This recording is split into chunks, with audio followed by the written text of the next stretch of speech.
It was Super Saturday in the IPL today, and it turned out to be a story of two teams. One right at the top of the table, and the other one who not so long back was at the bottom of the table with all their hopes gone. But rising like a phoenix from the ashes were Delhi Capitals today, beating Mumbai Indians in that first game and picking up the points. Whereas in game number two, it was a clinical performance yet again by the Rajasthan Royals, picking up the points against an LSG side.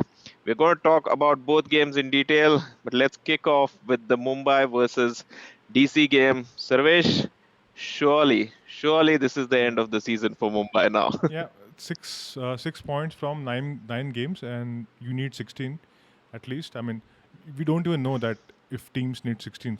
It could be possible that it can happen at 14. It looks unlikely, but at 16 you can get that spot guaranteed. But even at 16, it's not guaranteed.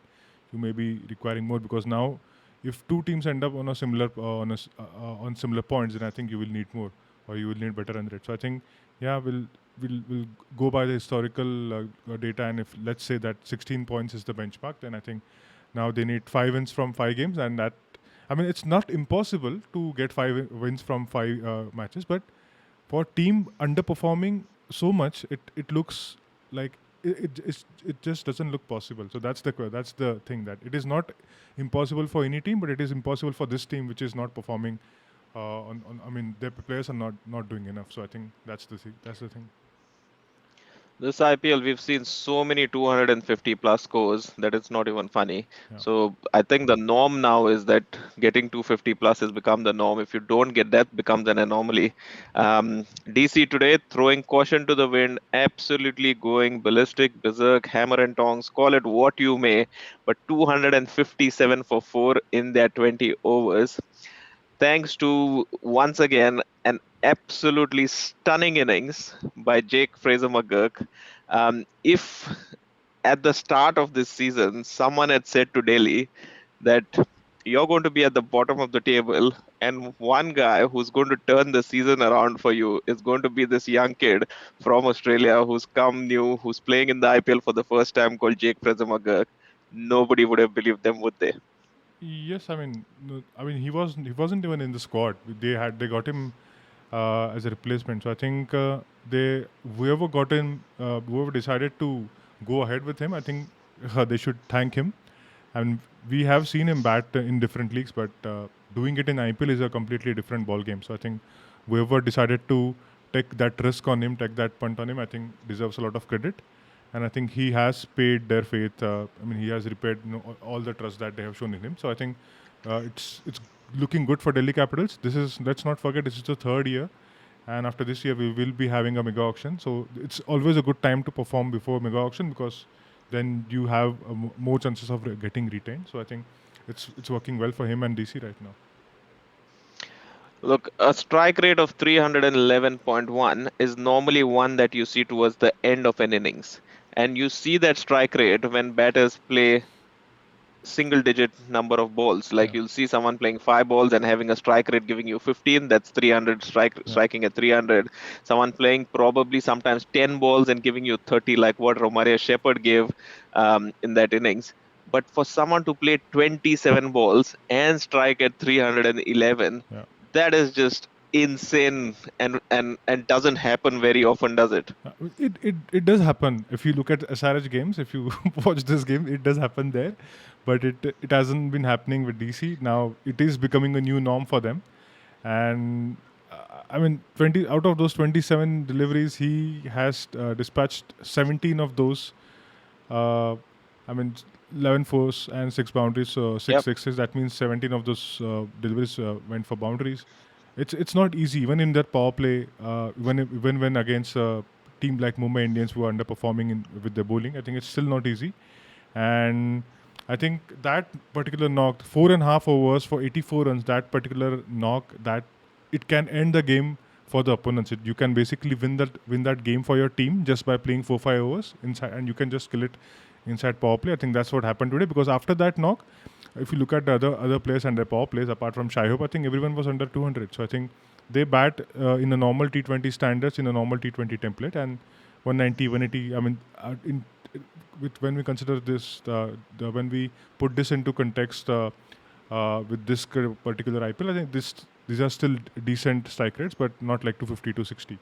So I think that particular innings that killed the game for DC. Yep. Just a couple of more questions on that batting card. We saw Prithvi Shaw being dropped today in favor of Abhishek Porel.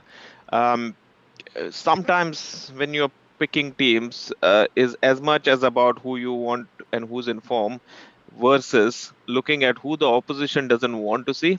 And I just think Prithvi Shaw is the kind of player that no opposition bowler would like to see up front.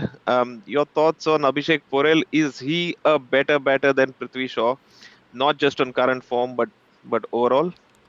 I am not entirely sure what's the thinking behind this, but I think Prithvi Shaw is your designated opener. I think uh, if you look at it, maybe they didn't have any spot for him, and they didn't want to drop Abhishek Purel. That's the only explanation that I can derive from this. Uh, I mean, apart from that, I think he should have played, but I think they preferred Abhishek Purel over him. I think that's the case here. I don't think it's something to do with Prithvi Shaw. His form has been decent. He has been scoring some runs, and in the reverse fixture against Mumbai Indians, he did a pretty decent job. I think he scored a 60, 70 runs, quick 60, 70 runs against them. So I think he's doing a decent job this season. So I think it's just that preference over Abhishek Purel. They didn't want to drop him for Abhishek Purel. So I think that's the reason. Right, 257 on the board. The bowlers must have had an absolute nightmarish day. There we have it. Once again, those economy rates not befitting the kind of bowlers that Luke Wood, Hardik Pandya, and Nuwan Tushara actually are. But the story of this was the fact that Jasprit Bumrah, Piyush Chawla, and Mohammad Nabi all put together bowled Yeah, 10 overs between them for about 91 runs yeah, and picked up 3 wickets. yeah, The remaining bowlers, which is Luke Wood, Nuwan Tushara, Hardik Pandya, 10 overs between them, 165 for one.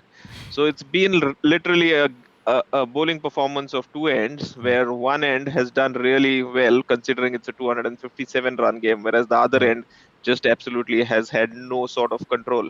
Yeah, I mean, Luke Wood had to come in because Kozia he had a stomach bug, is what we hear, and I think coming back, Luke Wood coming back. I think it didn't work out for him. I think he was dropped mainly because he was conceding runs at the back end.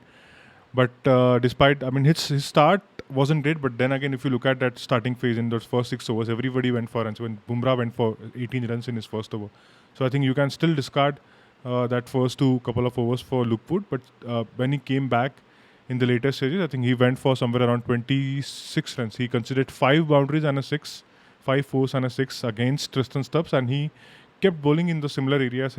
Stubbs was just sitting back and just playing those reverse or paddle shots, switch hits. And he was doing everything, and he had no answers against that. So I think that figure of 68 a couple of days back we discussed that the expensive spells, and I think they should be somewhere in that top five, somewhere close to the top three, in fact.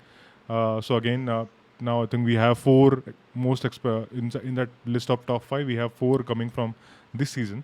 So again, it's been that kind of a day. He's not having a good IPL look good particularly, and I think even for Nuwan Tushar, I think this is not working out for him because even we saw his performances before this game as well. I think he it looked like he's bowling too many slow ones very early in that innings. I think that's a sign that bowler is not too confident about bowling his natural length and he's not too confident about the swing that he's getting. So I think this has been that kind of a phase for Nuwan Tushar. Now people were saying that get Tushara in, but now since he has come in, he hasn't been performing. So I think plenty of question marks. So for Mumbai Indians, they have to again go back and think who can come back. They still have a couple of Indian bowlers who can come in, but I think they will have to seriously make some changes and do some tinkering with this team. Yeah, I mean, Luke Wood almost came within one ball Yeah, of breaking Mohit Sharma's record. So, yeah, that just tells you the kind of day that he had. yeah. And just one last passing comment is that when I look at this Mumbai bowling, it gives me the feeling that they've got a lot of bowlers who are actually not 100% ready for the level that they're playing at. The likes of Nuwan Tushara, the likes of Luke Wood, actually, even he's played in England, but this is his first kind of big tournament that he's playing in India, and he's getting found out.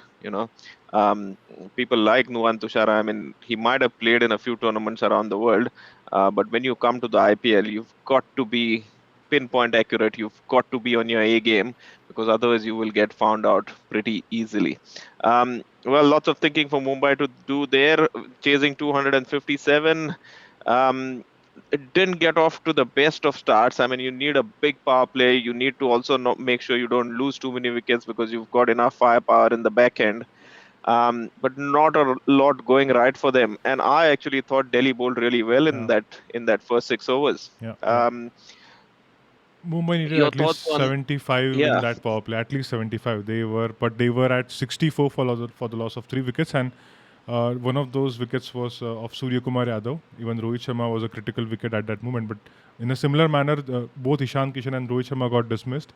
If you look at those replays, you will realize that their bat sort of twisted at the very last moment. So they wanted to play it in a different area, but they ended up playing in a completely different area because of that last moment first flick that they got, which they didn't intend to do, but somehow it happened. So I think that's what can happen on pitches like this when the bowlers are being very smart, but then when they are varying their pace. I think that's what happened today.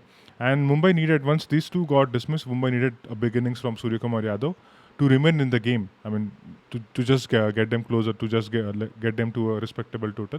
That also didn't happen. Surya Kumar Yadav started really well. 26 from 13. I think he sort of recovered them from that slowish start, slowish power play.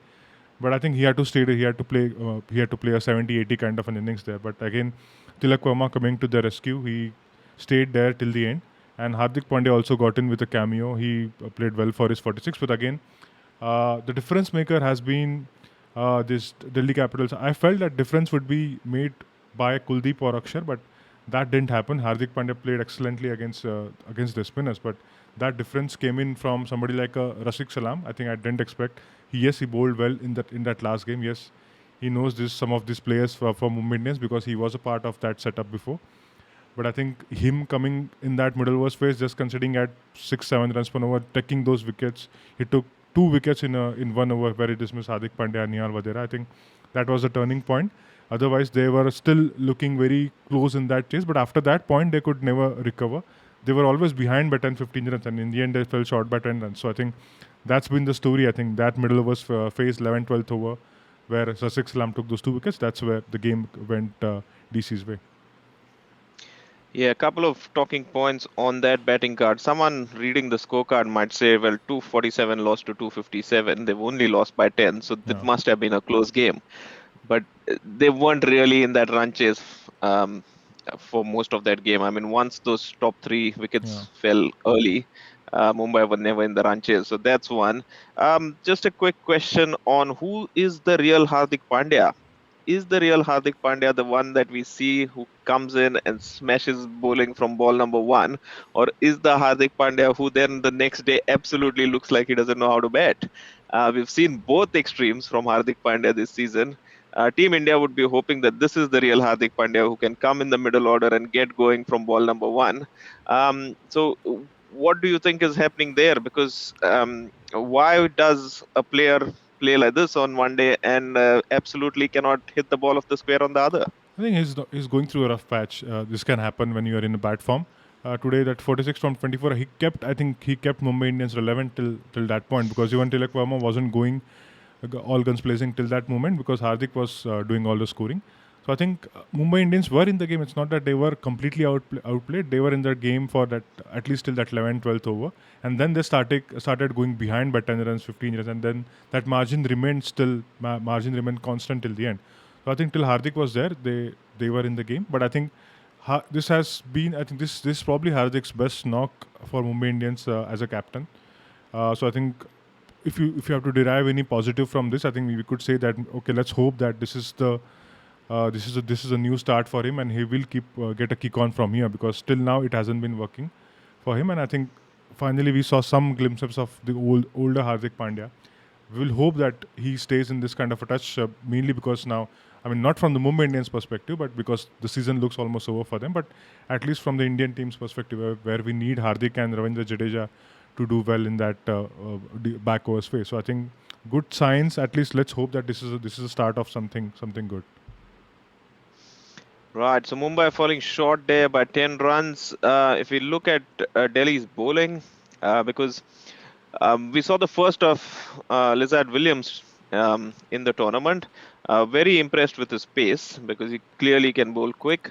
Was a bit wayward to start with, but seems to have found his line and length. Bowled really well, I thought, in that power play. Didn't allow the Mumbai Indians to get away to an absolute flyer. Khalid Ahmed doing his usual bit. Mukesh Kumar, expensive, but providing 3 wickets. Kuldeep Yadav taken to the cleaners, as you said. Hardik Pandya got stuck into him when he came on to bowl, and so into Akshar Patel as well. But story of the night definitely was Razik Salam. One of the things that strikes me about Razik Salam that he's got definitely got a big heart. Never shying away from bowling the difficult overs at the death as well. But the most important thing I find is he keeps the ball up Yeah. because you in T20 cricket, I almost feel that it's better to err on length being fuller than being shorter because if you bowl length and if you bowl short of a length, you're going to be deposited into the stands easier than if you keep it straight because then you're only limiting what the batters can do. Rasik Salam naturally, in my opinion, is a swing bowler. So in the Yeah. earlier phase of his game, he used to bowl a lot of swing bowling. He used to bowl in power play with the new ball, and he gets that typical shape, that typical in swing, that loopy in swing that he typically gets. I think so. He's still good enough as to do that. So what he's doing in that middle overs phase is he's basically keeping it very simple, bowling full, bowling those loopy in swinging deliveries, which then sometimes becomes difficult because you don't see bowlers getting that kind of a swing in that phase. So he then becomes slightly deceptive, and then he also has got those slower ones, back of the hand, slower ones, cutters, all those deliveries with him. So I think now in a couple of games he has picked up 3 wickets in that middle overs phase where people normally look to get a move on. So I think he is doing a good job for them. He's bowling in the back end of the innings. I think Razik Salam is like things have been clicking for Delhi Capitals, and Razik Salam is one of those things because like we discussed, Fraser-McGurk is ticking for them. Similar to that, I think Razik Salam is also doing a good job for them. And without his this 3 wickets, this game probably would have got even closer because that wicket of Tim David, sorry, that wicket of Nihal Vadera, that in the second ball, I think probably we could have seen another partnership going between Nihal and Tilak Verma. Who knows? I mean, they could have gotten even closer, but I think he's picking up wickets for them in that phase, and that's very important to keep wickets. So I think he's a good bowler. I think they are utilizing him correctly because they are not throwing him inside that power play where he could go for runs because let's not forget he doesn't have that kind of a pace. He's not a 140, 145 kind of a bowler. He will come and bowl 130, 135, and then he will bowl that slower one, which will be around 120, 122. That's his strength. I guess the difference in the end is the fact that in T20 cricket, if you're going for runs, you have to pick up wickets, Yeah, or you've got to be really economical. Because if you see, Delhi lost only 4 wickets, yeah, and yet Mumbai bowlers went for plenty, which means they were unable to pick up those wickets, slow the scoring down. yeah, Whereas even though Delhi went for runs, they picked up wickets, which means they were putting constant breaks on Mumbai scoring that yeah, way. exactly. Right. So at 247, losing out to 257 in match number one. What happened in match number two? Because LSG batting first, 196 for 5 from their 20 overs. Getting there thanks to another consistent performer there, KL Rahul, Deepak Huda with the runs. We saw him in the last game, getting some runs and following that up with an innings today as well. Um, Rajasthan Royals, though, absolutely professional, absolutely clinical, absolutely like a well oiled machine, chasing that down, 1 over to spare. Uh, Yeah. there was a bit of a tricky period there when they lost those 3 wickets. But Sanju Samson, Dhruv Jurel, enough class, enough experience, enough calm heads to see the side home. Yeah, I mean LSG 196. I mean till now we haven't seen a score of 200 on this pitch this season. because we know Lucknow pitch can be a bit tricky to handle. So I think getting to 196, I felt they did a decent job there, because at one point they lost Quinton de Kock and Marcus Stoinis very early in that inning. So somebody had to stay on and build a partnership. I think Deepak Huda took the risks initially, and I think he did a fair job.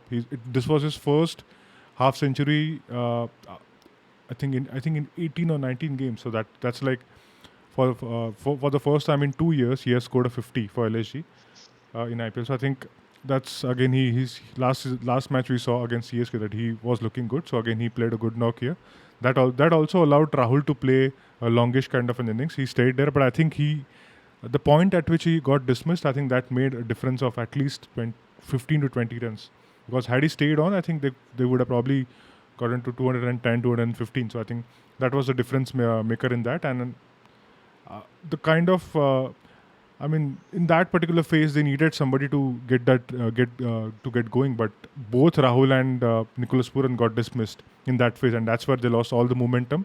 Otherwise, in my opinion, they were looking set for at least 210, 215. So credits to, again, we talked about the importance of picking wickets, and now again we see the same example. Avesh Khan and Sandeep Sharma, these guys picked up those wickets in the end, and they slowed down the run rate at the end, because we have seen teams scoring 70, 90, 80, 100. I mean, just the mountains of runs. So they're just making it very difficult in that last 4 5 overs, and these guys, they just stopped them from doing that. So yeah, pick wickets. Um, KL Rahul's innings today, 76 of 48, striking at Yeah, 158.33. As you rightly said, when you played that many number of balls, you really need to get a kick on and move on and kind of almost make up for those number of balls. So not getting that, losing wickets at the wrong time. I thought Deepak Huda played his part beautifully, because he was the one who was keeping the innings going from his end, while KL Rahul kind of was playing the longer innings. One of the key things, though, again, if we look at Ara's bowling figures, is um, I mean, there's Death, there's Texas, and then there's Trent Bolt, who picks up wickets in his first over, yet again providing them with that all-important breakthrough in the power play in his very first over. And if you look at those economy rates, I mean, we've used to economy rates of 14s and 15s and 13s and 12s. Um, but these guys consistently, even when they have a bad day, they don't go above that 10 runs per over. Because look at Trent Bolt, he's at 10.25, 7.75 for Sandeep Sharma, which is fantastic. Avesh Khan at 10.5, Ravichandran Ashwin at 9.75, Yuzi Chahal at 10.25. So collectively, what they're doing is they're making sure that they don't concede those massive totals. yeah, And is this the reason why Rajasthan Royals find themselves at the top of the table? Is because they've got a yeah. bowling unit which is making sure that they don't concede massive totals, which means they're making sure that the batters don't have to chase those massive totals. Yeah, I mean, they are a bowling unit. Like you said, they are a bowling unit. They are not just individual bowlers. I mean, it's not like Bumrah carrying Mumbai Indians, or Sunil Narayan carrying KKR's attack, or Harshit Rana carrying their attack, or Pathirana carrying CSK attack. It is not like that. I'm not saying that these are the only bowlers in that team who are working, but I think in some of the, like, even in, if you look at RCB or Mumbai Indians especially, because they are at the bottom of the table, they have got one or two bowlers who are just looking better than the others, and these are the only guys who are keeping them relevant. So I think that's not happening here.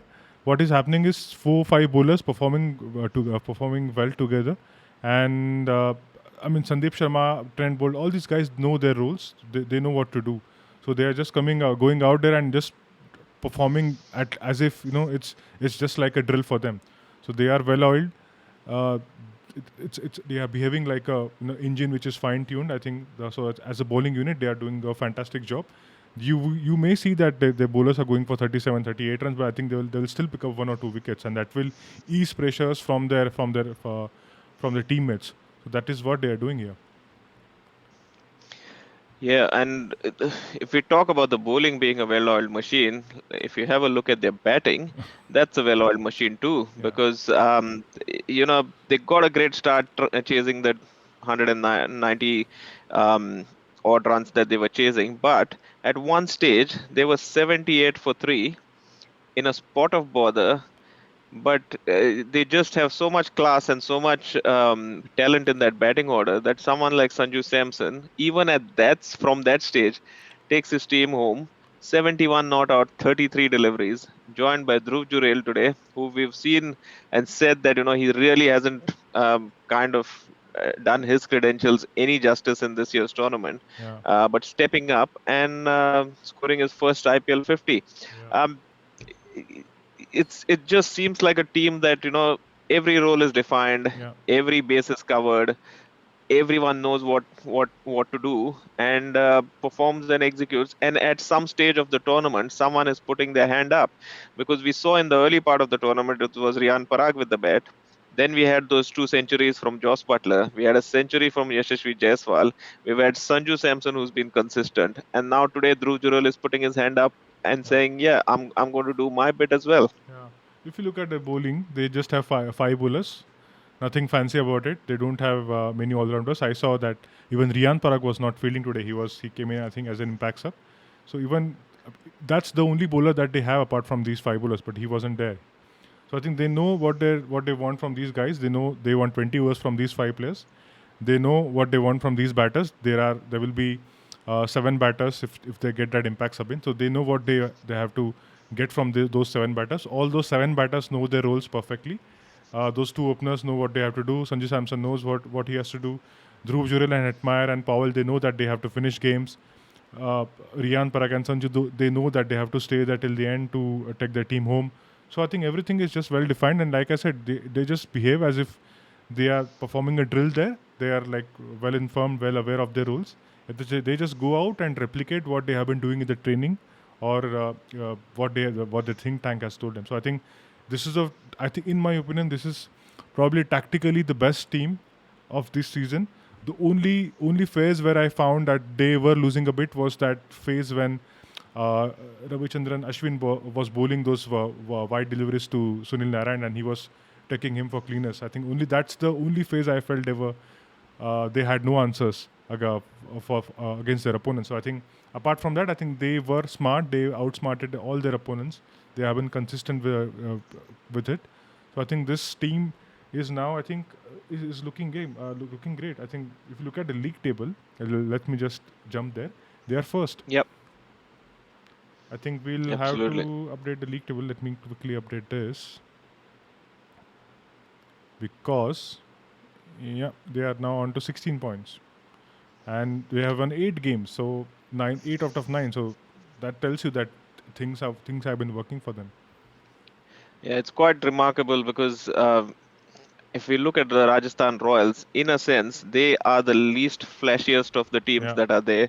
They don't have someone like a Sunil Narayan go hammer and tongs in that power play. They don't have someone like Abhishek Sharma and Travis Head to go ballistic in the power play.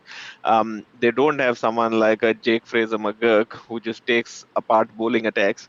But yet, playing good, sensible, professional, and clinical cricket, they've made sure that they won 8 out of their 9 games. They're on 16 points. Now, remember, 16 is the mark that we say that teams are aiming for at the start of the tournament. These guys have got there with 5 games to spare. So, yeah, just looking like that, they've almost got their name on yeah, that number one position, which means they'll have two shots at the title, yeah, at the final, sorry.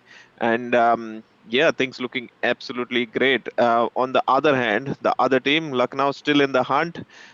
It's been a season of two halves for them, wherein they've looked good when they win, and they've been found out in other areas. We still don't know the story with Mayank Yadav and when he's going to be available, because right at the start of this tournament, when I saw those two performances from him, I had said one thing, that if Lucknow are to harbor any chances of making the playoffs or the title, I'd put my word yeah. on the line and say that Mayank Yadav needs to be fit for them.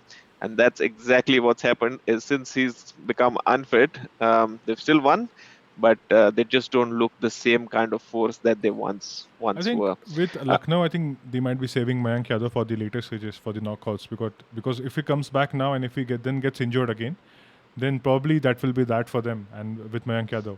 So I think they are just being cautious with him. They are taking it slowly, and I think in my opinion they will make it. In my opinion, they will make it to that top four. And I think in the knockouts, don't be surprised if Mayank Yadav suddenly comes in, bowls at 155 regularly, and then picks up those wickets. So I think that could be their thinking. But I think, in my opinion, this mid-table medal is now right now getting towards his business end as well. So I think they might need his help sooner than later. So I think don't be surprised if he comes back in next few games as well. I think two other teams that might have something else to say about what you just said are Delhi and Chennai. They're Yeah, going to yeah, have something to say about you saying, Lucknow will still make it. Chennai has got 2 games in yeah, yeah, hand yeah. over Delhi, so and they've lost two in a row now. Chennai Yeah, have, if so CSK they win will be tomorrow, they will be fourth. So again, they will be back in the top four, and they would have then played same number of games as Lucknow. So I think it's still in. They are still in the hunt. I mean, yeah, it and could be that depend. any other team could miss out, and CSK could still make it. I mean, they are still there. Yeah, and if SRH lose tomorrow, Yeah, their net run rate could be affected, and yeah, CSK could actually be third. yeah. Exactly. So you never know. You never Exactly. know what happens with That's these what I with these meant when I games. said LSG will make it. But then I think anybody could be third, anybody could be fourth, because in that table, if Chennai win tomorrow, there will be 10 points from 9 games. Lucknow are already 10 points from 9 games. Hyderabad will be 10 points from 9 games. So I think three teams, same number of points, same number of matches. So I think anything can happen in the end. Yeah, absolutely. So what have we got coming up tomorrow then? In that case, let's find out. Right, game number one, we got GT versus RCB. RCB with that long-awaited victory in their last game. GT, on the other hand, desperately need to win as well because they've not had a couple of good games in their last couple of games. So both teams gunning for wins. RCB more for pride, whereas GT still looking for survival in the tournament. Yeah, yeah. GT will need that win badly. I think DC and Delhi and Gujarat, they will need those wins from here on, because they cannot drop more points. That's the situation that they are in right now, because Lucknow, Hyderabad, and Chennai, they can still afford to lose 1 or 2 games, and they can still make it. But these two teams, they don't have that liberty. So I think we will see. I mean, when such things happen, as teams start performing, they just go out there and play some fearless cricket, because they don't have anything to lose. They just have to keep winning. That's what they do. And RCB, these teams can also do the same thing, because even they don't have anything to lose, because even they are in a situation where they are not likely to qualify. So nothing is at stake. Just go out there, perform, and just enjoy. So I think that's what we can see tomorrow. Two teams fighting, giving their all. And if you look at their head-to-head record, GT are slightly ahead. GT have won 2 matches against RCB, and in that encounter, every time a chasing team has won. So that's one thing that we have to keep in our minds. And I think when it comes to venue, I think we all know what Ahmedabad can do. Last match was a pretty low scoring, and let's hope that this match is somewhere around 180, 190, not 251, or not a sub 100, 190, 81. Yeah, I mean, yesterday we saw that stat where we saw that between LSG and RR, I think it was, that the team that won the toss and elected to bat first was the one that ended up winning all three of those games. Similar kind of thing here. If you win the toss, you just want to chase Yeah. because team batting second, but it didn't work out in today's game because RR batted second and won that game anyways. So yeah, lots to look forward for. More for GT, less for RCB. But RCB now are at that stage wherein they can play spoil sport to a lot of people's parties, Yeah. and they will be looking to do just that. CSK SRH on the other hand, very important game for CSK, not so much for SRH. And I wouldn't say not so much, but yeah, CSK has got to win because they are on a 2 match losing streak. They want to change that. You don't want to go three in a row where you lost. Yeah. Just does your confidence no good. Yeah, and again, the numbers tell us that they're pretty one-sided games for the venue and the head-to-head as well. So yeah, it'll be interesting to see what happens. Yep, I think we just discussed about the league table. I think if Hyderabad win this game, they will be second. They will go 12 points from 9, and that will put them in a very comfortable position. But I think Chennai, if they win, then again, three teams, 10 points from 9 games. So I think again, even that will make things very interesting. So I think I'm expecting a very good Sunday tomorrow. Very good, two very good games. I think that's what we can expect from this. And just coming back to that encounter. Uh, these two teams have played a few very close matches. That average winning margin is just about 13.3. That tells you that that Right. winning margin, that the games have been pretty close. And again, look at those man of the matches that have been given in last few games. Abhishek Sharma is still there. Abhishek Sharma got two man of the matches for them. Ravindra Jadeja, Ruturaj Gaikwad. So I think both teams will feel that they are in this with a good chance. Yeah. It's one gets the feeling they're playing in Chennai. Chennai can dish up two kinds of wickets, Yeah, one quick, one slightly slowish. absolutely.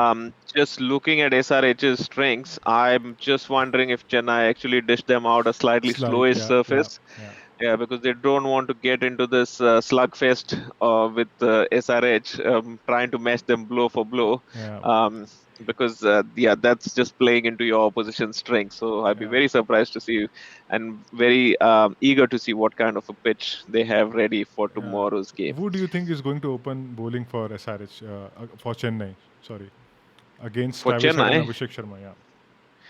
um,